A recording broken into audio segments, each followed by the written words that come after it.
خدا کا سلام ہو امیر فیصل صاحب، مغل اجالا صاحبہ اور پیور ڈسکشن ٹیم، بہت بہت شکریہ آپ کا۔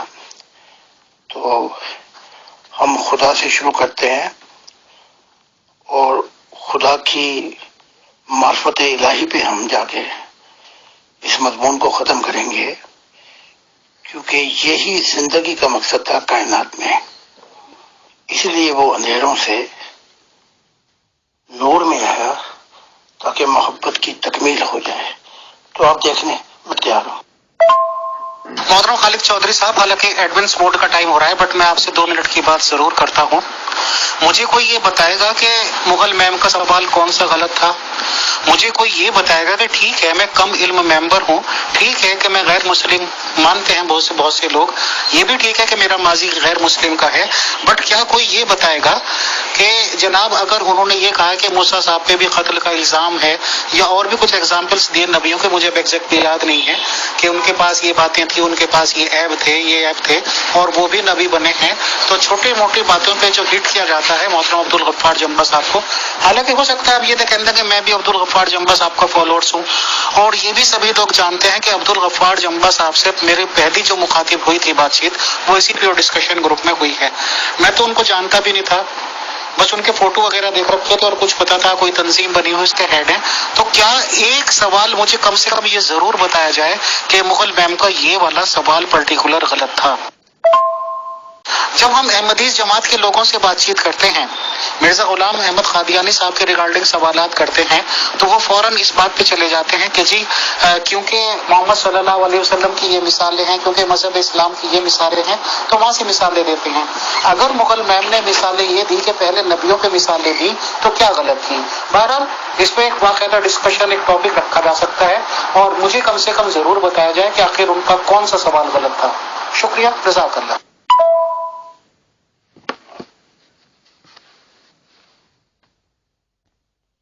السلام علیکم ورحمۃ اللہ وبرکاتہ to all dear group members of pure discussion group.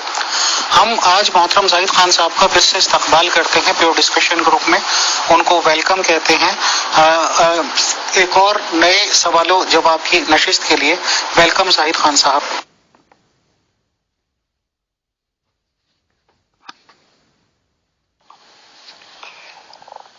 مجھے جو ہمارے ممبر ہیں ان سے یہ معلومات ملی ہے کہ جماعتیہ احمدیہ جو ہیں ان کے بہت سے اعتراضات ہیں مغل اجالا صاحبہ پہ یا امیر فیصل صاحب پہ۔ تو جو میں کہنا چاہتا ہوں وہ یہ ہے کہ جمہوریت کا جو ایک پازیٹیو پہلو ہے وہ یہ بھی ہے کہ ہر قسم کے سوال کیے جا سکتے ہیں۔ ایک جرنلسٹ کا یہ بھی حق ہوتا ہے کہ وہ کریٹیکل طریقے سے ہر سوال کر سکتا ہے۔ تو اگر آپ نے رہنا ہے مڈل ایج ماحول میں، یا آپ چاہتے ہیں کوئی شریعت کا نظام ہو جہاں فریڈم آف اوپینین یا بات چیت نہ کی جا سکے، تو پھر یہ گروپ جو ہے یہ صحیح نہیں ہوگا آپ کے لیے۔ اور مجھے تو بڑا فخر ہے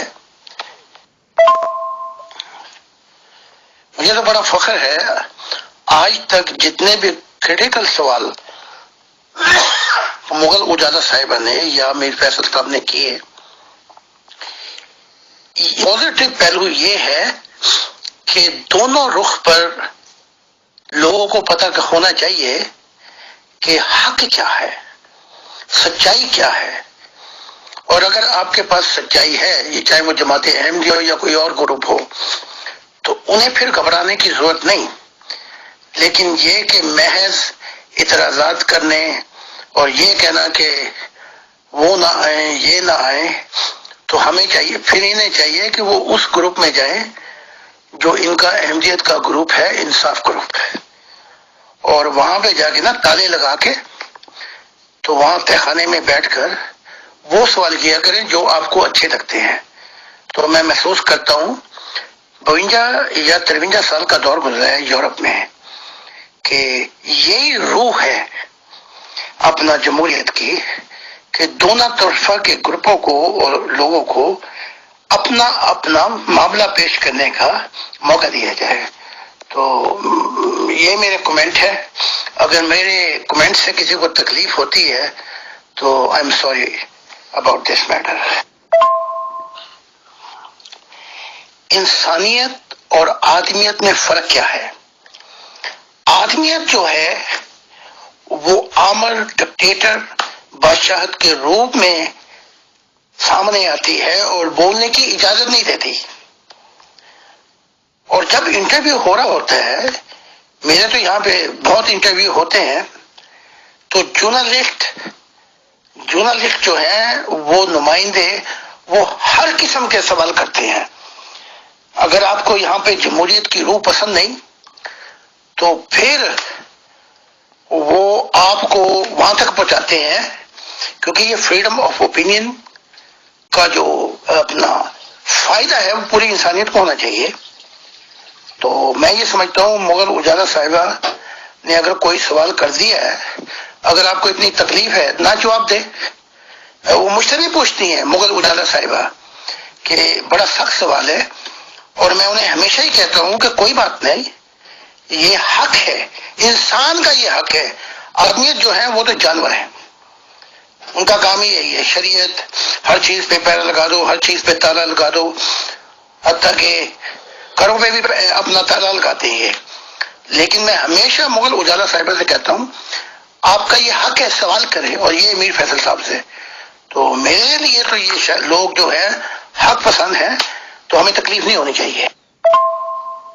محترم زاہد خان صاحب، شکریہ جزاک اللہ کہ آپ کو یہ معلومات جہاں سے بھی ملی محترم، اور آپ نے یہ کمنٹس دیے.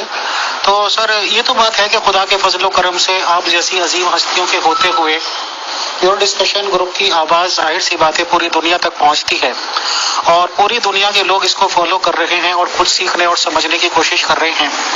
اور اس باتوں کا ثبوت مجھے اس بات سے ملتا ہے کہ ماشاءاللہ پوری دنیا کے لوگوں کی طرف سے مجھے دعائیں ملتی ہیں.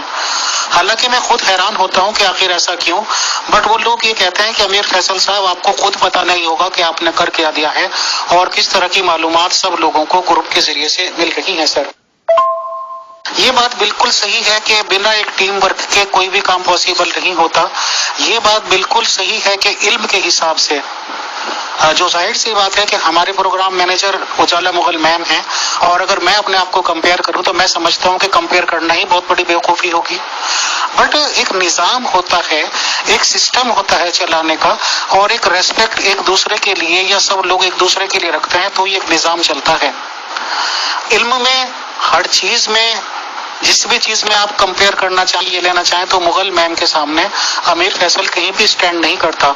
بٹ ظاہر سی بات ہے کہ مغل میم نے جب بھی مجھے کوئی صلاحیں دی، جب بھی کوئی پروگرام بنایا، مجھے بالکل اس پہ انفارمیشن دی، اور بالکل ہر ایک بات میں ان کا بڑپن نے یہ کہا کہ فائنل ڈیسیزن آپ لیں.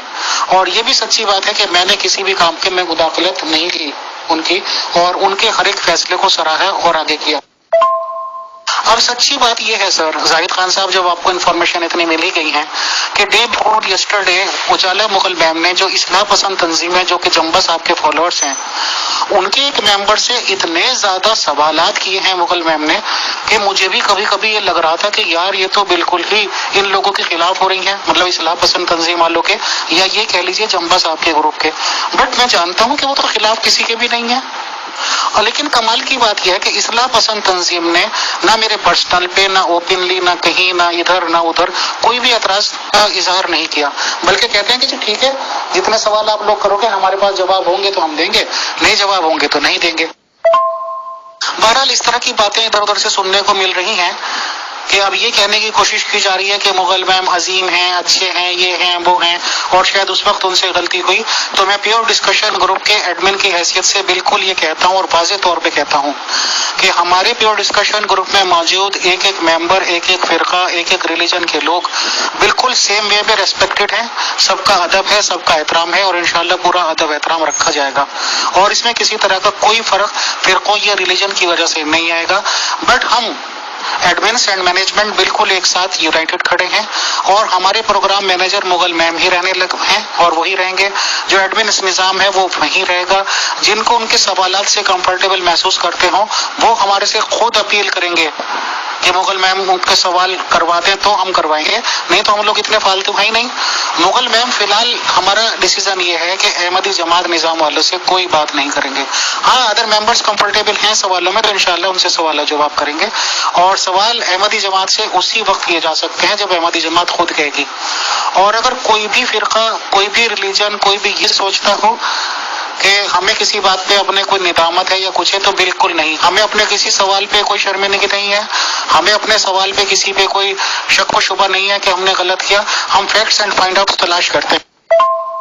مغل میم نے کل کے سوالات مجھے ایک دو امپورٹنٹ یاد ہے، انہوں نے پچھلے نبیوں کا ہی قصہ بتایا ہے کہ موسیٰ صاحب پہ یہ والا الزام ہے تو وہ بھی نبی بنے ہیں، یا جو کچھ بھی کیا، بہرحال وہ لمبے ڈسکشنز ہو جائیں گے۔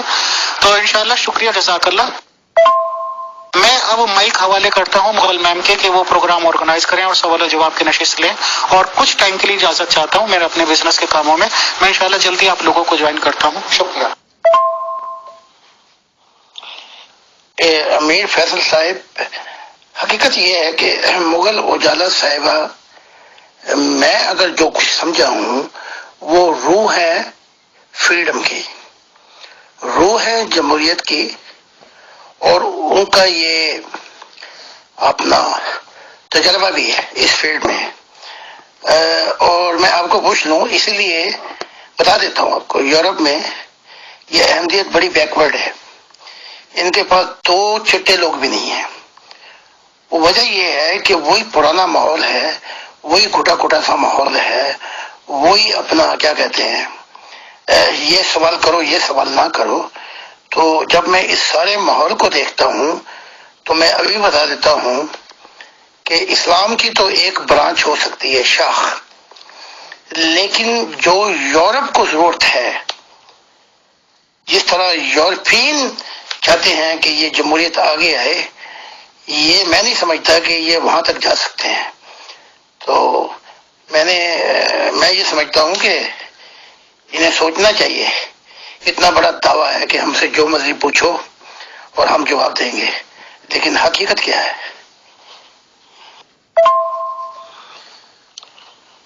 میں نے آج تک نہ آپ کے پرائیویٹ اور نہ مغل اجالا اور نہ کسی اپنے ممبر، آپ پوچھ لیں ان سے جو بھی میرا انٹرویو لیتے ہیں، میں نے کبھی بھی نہیں کہا کہ آپ یہ سوال کرنا یہ نہ کرنا، یا یہ نہ کرنا کیونکہ مجھے تکلیف ہوتی ہے۔ میں نے کبھی ذاتی طور پہ ہماری یہ بات ہی نہیں ہوئی، بلکہ میں ہمارے جو گروپ ہیں، ارد صاحب یا وہ جو سے چلا رہے ہیں، سورج صاحب، میں ان کو بھی انسپائرڈ کرتا ہوں ہر چیز کھلی کھلی پیش کریں، کیونکہ اگر ہم نہیں کریں گے تو اس کا فائدہ انسانیت کو نہیں پہنچے گا۔ اور نہ میں نے آج تک مغل اجالا صاحبہ سے یہ کہا کہ یہ سوال نہیں کرنا یہ کرنا ہے، بلکہ وہ تو مہربانی کرتی ہے مجھ پہ اور پوچھ لیتے ہیں بڑا سخت سوال ہے۔ میں ہمیشہ ان کو کہتا ہوں سائل کا یہ حق ہے کہ وہ سوال کرے، اس کو اس کا جواب دیا جائے۔ تو اس موضوع پہ میں اپریشیٹ کرتا ہوں مغل اجالا صاحبہ کو، اور آپ کو بھی اپریشیٹ کرتا ہوں کہ آپ نیوٹرل ہو کے یہ گروپ چلاتے ہیں۔ تو اگر انہیں تکلیف ہے تو ٹھیک ہے، مغل اجالا صاحبہ پھر ان سے انٹرویو نہ لے، اور کیا کہہ سکتا ہوں، بڑی لمیٹڈ سوچ ہے، اور ہمیں اس سوچ کو چھوڑنا پڑے گا، ورنہ جو اگلا ماحول آ رہا ہے انسانیت کی ترقی کا، ہم بہت پیچھے رہ جائیں گے۔ آپ کو یاد ہوگا کہ آپ کبھی کبھی کہتے ہیں مجھے کہ کوئی اگر یہ ذاتی سوال ہے تو جواب نہ دے، لیکن میں کہتا ہوں نہیں، میں پھر جواب دیتا ہوں، اور الزام کوئی نہیں ہے موسیٰ پہ۔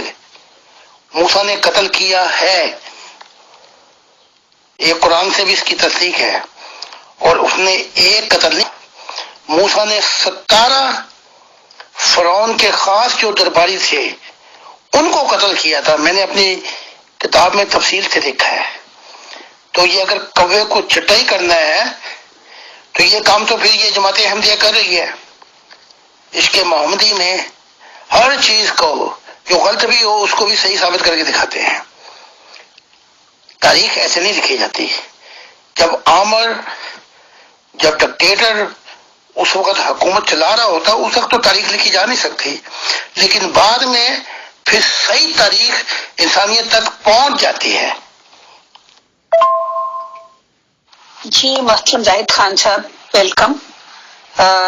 3 دن آپ غیر حاضر رہے اور ہم نے آپ کو مس کیا، اور یہاں اور بھی جو لوگ آپ کے چاہنے والے ہیں، آپ کا پروگرام بہت شوق سے سنتے ہیں، ان سب نے بھی آپ کو مس کیا۔ اور سب سے پہلے تو میں آپ کے جو جینس ریمارکس آپ نے خاکسار کے بارے میں دیے، ان کا تہہ دل سے شکریہ ادا کرتی ہوں۔ محترم، میں نے آپ سے بڑے بڑے سخت سوال کیے، لیکن آپ کی طرح بڑا دل اور اعلیٰ ظرف سب کے پاس نہیں ہوتا۔ اور باقی جہاں تک کل کے پروگرام کا اور اس کے بعد جو ایک میں کیا کہوں کہ یوں لگا کہ جی گویا کہ نادانستگی میں کوئی بھیڑوں کا چھتا جو ہے وہ چھیڑا گیا، میں نے اس پر بہت غور کیا خاموشی سے، کسی کو کسی بات کا جواب نہیں دیا۔ باقی اگلی آڈیو۔ محترم زاہد خان صاحب، آپ کے تمام کمنٹس میں نے سنے سر، اور بالکل اس بات کی تو میں گواہی دیتا ہوں کہ اگر میں نے آپ کو کبھی کہنے کی کوشش خود بھی کی کہ محترم زاہد خان صاحب میں اپنے سوالوں کو تھوڑا پیٹرن بتا دوں، تو آپ نے مجھے اسی وقت روک دیا اور یہ کہا کہ کیسے بھی سوال ہوں گے آپ مجھے کچھ بھی مت بتاؤ، گروپ میں ہی بات کرنا۔ اس معاملے میں تو آپ قابل ستائش ہیں، ریسپیکٹیبل ہیں، ہمیشہ سے آپ کا ریسپیکٹ ہے سر۔ تو باقی بات مغل میم کر ہی رہی ہیں، شکریہ، جزاک اللہ۔ تو میری سمجھ میں یہ بات آئی کہ نسل در نسل سوچ کی غلامی جو ہے وہ بہت سے فکری مسائل پیدا کر دیتی ہے، اور انسان کھل کر کسی قسم کی تنقید سننے یا کرنے کے قابل نہیں رہتا۔ خیر، اس قابل نہیں رہتا تنقید سننے یا کھل کر کسی قسم کی تنقید سننے یا کرنے کے قابل نہیں رہتا۔ اس کو کسی کا ہینڈی کیپ سمجھ کے معاف کیا جا سکتا ہے۔ ایسی باتوں پہ میں زیادہ توجہ نہیں دیتی، یکسوئی سے میں اپنے کام کی طرف توجہ دیتی ہوں۔ اور مجھے یاد آ رہا تھا کہ میں نے آپ سے آج 139واں پروگرام ہے، اور 138 پروگراموں میں ایسے ایسے سخت سوال بھی کیے ہیں کہ جن پہ مجھے خود بھی بعض وقت لگا کہ یار دس از ٹو مچ، لیکن ان کے جواب میں بہت ہی نایاب اور نادر معرفت کے نکات نکل کر سامنے آئے، تو جن کے لیے ہم تہہ دل سے آپ کے شکر گزار ہیں۔ تو اب ہم پروگرام کا آغاز کرتے ہیں۔ جی محترم، اب ہم اپنے پروگرام کی طرف آتے ہیں۔ پہلا سوال آج کا یہ ہے کہ کہا جاتا ہے کہ انسان کا دل خدا تعالیٰ کا عرش ہے، اس کا کیا مطلب ہے؟ پلیز ذرا سادہ لفظوں میں ہمیں سمجھائیے، شکریہ۔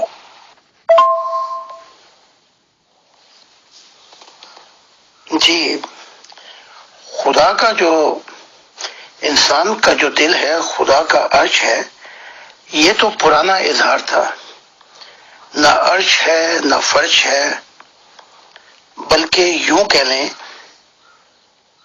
کہ انسان کا دل اور جو دوسری مخلوقات ہیں ان کا دل خدا کے دل کے اندر ایسے جڑ گیا ہے جیسے کہ کوئی بارش ہو اور سمندر کا حصہ بن جائے۔ ہر مخلوق کو وہی دل دیا ہے جو اس کے اپنے پاس ہے۔ فرق اتنا ہے کہ جیسے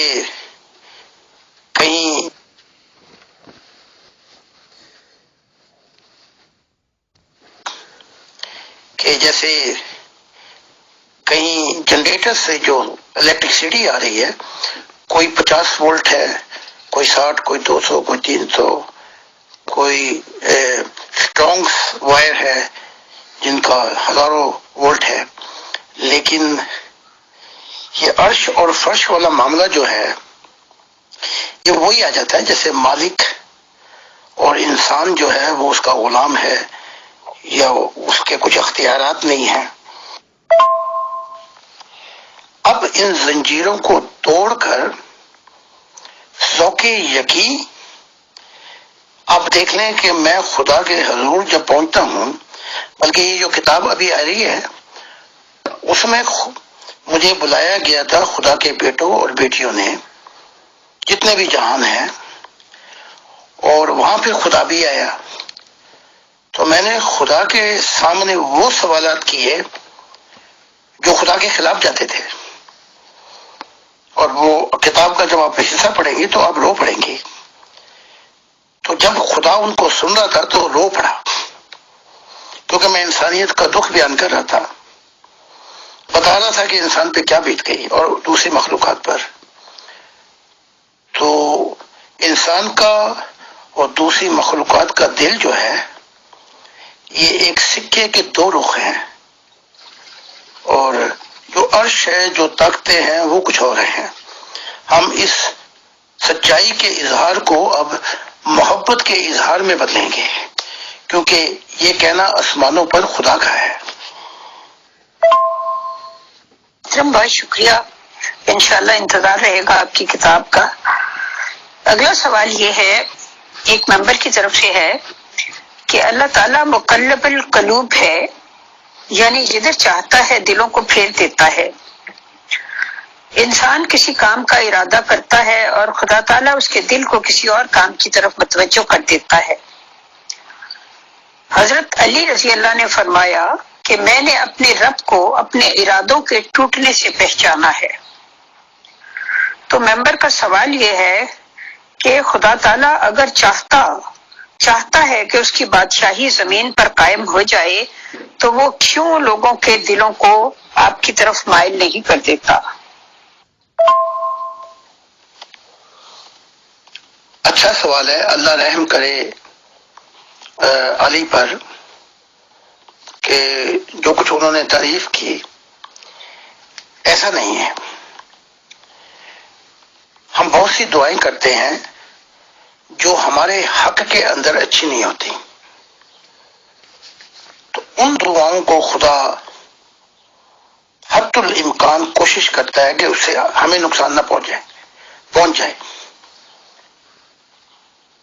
لیکن جب انسان نیک ارادہ کرتا ہے تو اس میں تو خدا، بلکہ اگر آپ ایک قدم لیں تو خدا 99 قدم لے کے آپ کی طرف آپ کو سپورٹ کرنے کے لیے آتا ہے، انسپائرنگ کرتا ہے. یہی جنتیں جو بڑی بڑی ہیں، نوری مخلوق وہ بھی اور فرشتے بھی. تو ہر دعاؤں کو ہمارے خلاف اور ہمارے حق میں نہیں جاتی تو وہ ان کو ڈینائی کر دیتا ہے. اب آتی ہے بات یہ کہ خدا ان کے دلوں کو کیوں نہیں پھیر دیتا. یہاں میں تھوڑی سی مثال دیتا ہوں. موسیٰ کے وقت میں خدا نے یہ دیکھ لیا تھا کہ فرعون جو ہے وہ سنگ دل ہے، اس کا دل نہیں پچیسے گا، وہ اپنی حرکتوں سے باز نہیں آئے گا. یہ سخت دل والوں کی ہمیشہ یہ ایسا ہی ہوا ہے. لیکن جب موسیٰ جلنے لگے تو خدا نے کہا ذرا نرم محبت سے، پیار سے ذرا بات کرنا، شاید اس کا دل پچیس جائے. تو یہ جو ذمہ داری ہے انسان کے بدلنے کی، یہ انسان پہ منحصر ہے. اچھا، اب اس میں یہ ہے کہ اگر انسان پازیٹو ہو کر چاہے کہ میری کتاب پڑھے، اسے تلاش حق ہے، تو خدا بھی قدم اٹھانا شروع کر دیتا ہے اور ایڈمائر کرتا ہے اس کی کوششوں کو. اس کے برعکس کوئی طنز نفرت کے ساتھ مجھے نیچا دکھانے کے لیے، جیسے وہ سرداروں نے کفار کرتے تھے محمد عربی کے ساتھ، طرح طرح کے سوالات نفرت سے، یعنی کہ نیچے دکھانے کے لیے، یہاں تک کہہ دیتے تھے جب تو چلا ہمارے سے بات چیت کے لیے جو یہ تیرے خدا نے نہیں بتایا تھا کہ ایسا ہوگا ایسا ہوگا. تو یہ وہ لوگ ہیں جن کے دل میں کیڑے ہوتے ہیں اور وہ حق کو جاننے کی کوشش نہیں کرتے. وہاں خدا بھی کچھ نہیں کر سکتا کیونکہ دل بنا کر اس نے دل کا اختیار انسان کو دے دیا ہے. یہی کام فرشتوں اور دوسری مخلوقات کے ساتھ کیا ہے. تو خدا یہ کہ وہ آپ کے دل میں آ جائے، سما جائے یا اپنی جگہ بنا لے، اس کی اجازت بھی آپ کو دینی ہوگی. تو وہ قلوب کیسے بدل دیتا ہے؟ اگر وہ بدل دیتا تو محمد صاحب بھی تو تھے، ابو طالب بھی تو تھے، محمد صاحب دعا بھی کرتے تھے، کیوں نہیں بدلے قلوب ابو طالب کے؟ ایسا نہیں ہے. جی محترم، بہت شکریہ. آپ نے ایک دفعہ بتایا تھا یا کسی کتاب میں آپ نے لکھا ہے کہ ابلیس کی ماں جنات میں سے تھی اور باپ فرشتہ تھا. تو یہ سب کیا بات تھی؟ اس کے بارے میں کسی ممبر نے پوچھا ہے کہ ذرا پلیز تفصیل سے دوبارہ بتا دیجئے. یہ فرشتے بھی، جنات اور دوسری مخلوقات، یہ ایک دوسرے کی کائناتوں میں سفر کرتے رہتے ہیں. تو یہ ڈان جنات کی دنیا میں سفر کر رہا تھا اور مشاہدات اور جنات کی خصلتیں کیا ہے. تو اس سفر کے دوران اس کی ملاقات ہوئی ابلیس کی ماں کے ساتھ. تو وہاں یہ محبت کر بیٹھے. تو پھر ڈان جو ہے اس کو اپنی فرشتوں کی دنیا میں لے آیا تھا، اپنا ہم سفر بنا کے. تو وہیں یہ ابلیس، بلکہ ابلیس سے پہلے ایک ابلیس کی بہن بھی ہے. تو اور کچھ معاملات بھی ہیں، کچھ میں نے بتائے، کچھ نہیں بتائے. تو اس کی پیدائش جو ہے ابلیس کی فرشتوں کی دنیا میں ہوئی. تو ماں سے بھی اس کو حصہ ہے، جنات کی خصلت رکھتا ہے، نیچر، اور باپ کی طرف سے یہ فرشتوں کی نیچر رکھتا ہے.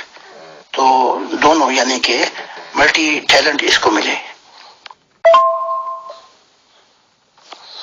اچھا، دو سائنسیں ہیں.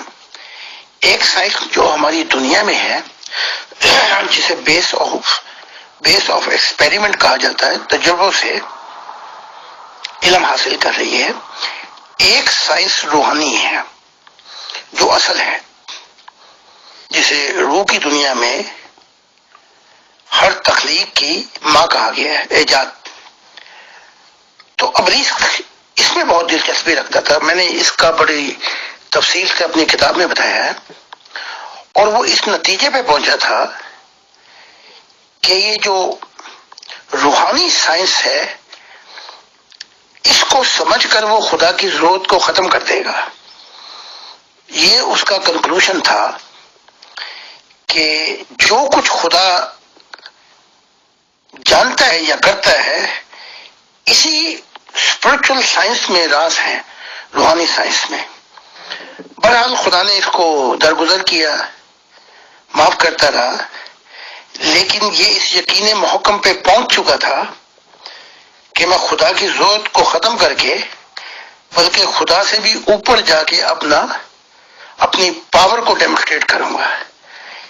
یہ وہ تھے اپنا کیا کہتے ہیں کانسیکوینسز، حالات جہاں یہ اپنا نور کھویا اور اپنوں کے ساتھ اور بہت سے فرشتوں کو لے بیٹھا، جنات کو لے بیٹھا، اور ہم تو ڈوبے ہیں صنم، تم کو بھی لے ڈوبیں گے. محترم، اس بات سے مجھے یہ میرے دل میں خیال آیا کہ شاید اسی طرح دنیا میں بھی لوگ جو ہیں وہ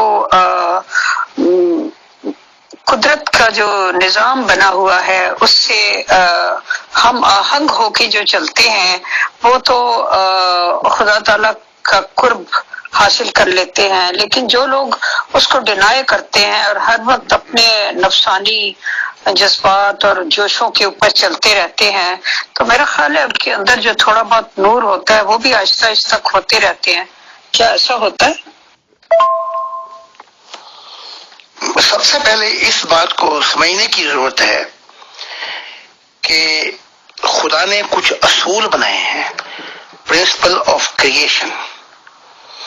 اور اگر کوئی نبی یا کوئی صوفی کھڑا ہو کے کہے کہ سورج مشرق سے نہیں مغرب سے نکلے، ان کی گل افشانیاں تو میں سنتا رہتا ہوں کہ سورج کو ٹھہرا دیا، یہ کر دیا، وہ کر دیا. ایسا نہیں ہے، نہ چاند کے ٹکڑے ہوئے، تو یہ ایسا بالکل بھی نہیں ہے. لیکن جو پرنسپل آف کریشن رکھے ہیں ہمیں ان میں اپنی جگہ بنانی پڑے گی. یہ پہلا قدم ہے. اس مثبت انداز سے ہمیں اپنی جگہ بنا کر پھر آگے آنا ہوگا. بالکل ویسے ہی ہے جیسے شروع میں وہ کہتا ہے ایمان لاؤ، تو بھئی ہم نے تو دیکھا ہی کچھ نہیں، تو ایمان کہاں سے لے آئے؟ تو جو نیا اظہار ہے ایمان کا وہ ہے پازیٹیوٹی، مثبت طریقے سے داخل ہو جاؤ. تو یہ پہلا قدم ہے پرنسپل آف کریشن میں اپنی جگہ بنانا، ورنہ یہیں سے آدمی فیل ہو جاتا ہے، یعنی کہ پہلے ہی قدم سے فیل ہو گیا.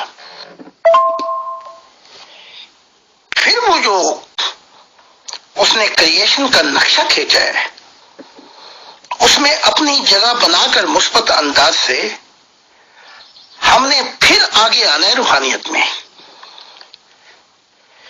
پھر وہ اگلا سٹیپ کھول دیتا ہے، اور وہ سٹیپ جو ہوتا ہے اگلا، اس میں بھی دل ایک ہی ہے لیکن اب دماغ کی کائنات جو ہے وہ پیچھے رہ گئی. پرنسپل آف کریشن، اب دل کی جب باری آتی ہے تو ایک دل ہے، ایک ہی دل ہے، اس میں کھربا انگنت کھڑکیاں کھلتی جاتی ہیں، اور وہ ہر روح کو یہ دعوت دیتا ہے وہ جتنی چاہے ترقی کر سکتی ہے. اب جب وہ ترقی کرتے کرتے وہاں پہنچ جاتی ہے اس سنگم پر جو محبت کا سنگم ہے، تو پھر اس روح کے لیے وہ محبت سنگم جو ہے وہ محبت بن جاتا ہے، اور پھر انسان سے جو کچھ بھی ہوا یا کسی مخلوق سے وہ درگزر کرتا ہے، معاف کر دیتا ہے. اور پھر جو اس کا پرنسپل آف کریشن ہے اس میں بھی پھر وہ یعنی کہ جو فیصلے ہیں یعنی کہ انصاف کے، جس میں وہ جکڑا جائے کوئی روح، وہاں بھی پھر وہ نرم گوشہ دکھاتا ہے اور رحم، اور اسے بھی محبت میں تبدیل کر دیتا ہے اور روح کو آزاد کر دیتا ہے. اس نقشے میں میں کہتا ہوں ہمیشہ کہ خدا کی محبت خدا کے قانون سے بالاتر ہے، لیکن کوئی وہاں تک پہنچے تو صحیح بس یہ ہے. اور یہ جو دل ہے اس کی منزل یہ تو مختصر سی زندگی ہے، آپ بنیاد بنا سکتے ہیں اس دل کی، لیکن آخرت کے اندر بھی کنٹینیو ترقیاں ہوگی. یہ دلوں کی کھڑکیاں کھلتی چلی جائیں گی، اور جہاں بھی یہ معراج ہوگی، ہائی لائٹ ہوگی، وہاں سے سفر ختم نہیں ہو جائے گا، وہاں سے سفر خدا کے ساتھ شروع ہوگا. تو کوئی لوگ سمجھتے ہیں کہ جی کروڑوں سالوں کے بعد ترقیاں کرتے کرتے بس اس کے بعد کیا ہوگا، اس کے بعد تو اصل سفر شروع ہوگا. تو اب میں دیکھتا ہوں اپنے آپ کو، میں جہاں جہاں پہنچا ہوں میں نے چند بوندیں پی ہیں یہ تو کوہ مکا کے سمندر ٹھاٹے مار رہے ہیں. تو میں ہمیشہ کبھی کہتا ہوں، ہر دفعہ جب خدا سے ملتا ہوں اور میں کہتا ہوں اوہو تو کتنا کم جانتا ہے خدا کی معرفت اور خدا کی محبت الہی کے متعلق. بہت شکریہ. یہ فکرہ بہت ہی پیارا ہے کہ خدا کی جو محبت ہے وہ اس کی قوانین سے بالا ہے.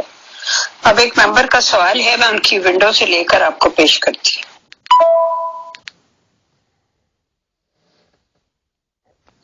میم خدا دے وچ تہاڈی سلامتی ہوئے، خدا تانوں برکت دے. تے میں معذرت کرنا تہاڈے پرسنل نمبر تے آیا تے معذرت نال تے میں ہی پوچھنا چاہتا سی جس طرح ہن سوال و جواب گروپ دے وچ ہو رہے آ، جس طرح انہوں نے بیان کیتا بھی میں خدا دے اگے التجا درخواست کیتی آ جڑے لوگاں دے بارے ہم برو ہو کے سامنے سامنے ہو کے خدا نال گلاں کیتیاں وا بھی جڑا خدا وا انہاں دے خلاف بھی خدا دے خلاف بھی گل کیتی ہے لوگاں دے بارے ਵੀ ਮੈਨੂੰ ਖੁਦਾ ਇਸਤੇਮਾਲ ਕਰ ਰਿਹਾ ਹਰ ਇੱਕ ਲਈ, ਜਿੰਨੇ ਬੇਟੇ ਬੇਟੀਆਂ ਵਾ। ਤੇ ਇਹਦੇ ਬਾਰੇ ਮੈਂ ਤੁਹਾਡੇ ਕੋਲ ਪੁੱਛਣਾ ਚਾਹੁੰਦਾ ਸੀ ਵੀ ਜਿਸ ਤਰ੍ਹਾਂ ਤੁਸੀਂ ਮੁਕਾਲਮਾ ਇਹਨਾਂ ਕਰ ਰਹੇ ਜੇ, ਸਵਾਲ ਕਰ ਰਹੇ ਜੇ, ਤੁਸੀਂ ਇਹਨਾਂ ਨੂੰ ਕੀ ਸਮਝਦੇ ਜੇ ਵੀ ਕਿਆ ਹਕੀਕਤ ਆ ਕਿ ਨਹੀਂ ਹਕੀਕਤ ਹੈ? ਤੇ ਮੈਂ ਮਾਜ਼ਰਤ ਨਾਲ ਤੁਹਾਡੇ ਪਰਸਲ ਤੇ ਆ ਕੇ ਤੁਹਾਨੂੰ ਪੁੱਛ ਰਿਹਾ ਵਾਂ, ਮਾਜ਼ਰਤ। ਤੇ ਲੇਕਿਨ ਮੈਂ 2-3 ਦਫਾ ਤੁਹਾਨੂੰ ਦੇਖ ਚੁੱਕਿਆ ਇਹਨਾਂ ਨਾਲ ਗੱਲਬਾਤ ਕਰਦਿਆਂ, ਮੁਕਾਲਮਾ ਕਰਦਿਆਂ, ਸਵਾਲ ਜਵਾਬ ਕਰਦਿਆਂ। ਤੇ ਮੈਂ ਚਾਹੁੰਦਾ ਸੀ ਮੈਂ ਤੁਹਾਡੇ ਕੋਲ